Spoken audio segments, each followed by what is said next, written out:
You ask Tiger to solve. This deals with linear equations with one unknown. The final result is b equals -16. Let's solve it step by step.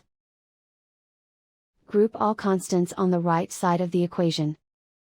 Add 8 to both sides.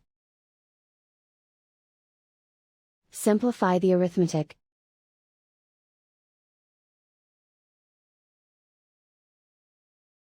Isolate the b. Divide both sides by -3.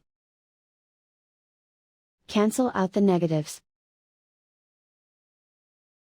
Simplify the fraction.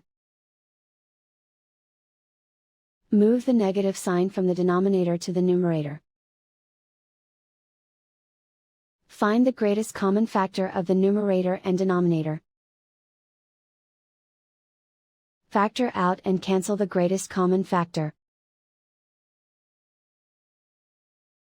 And so the final result is b equals -16.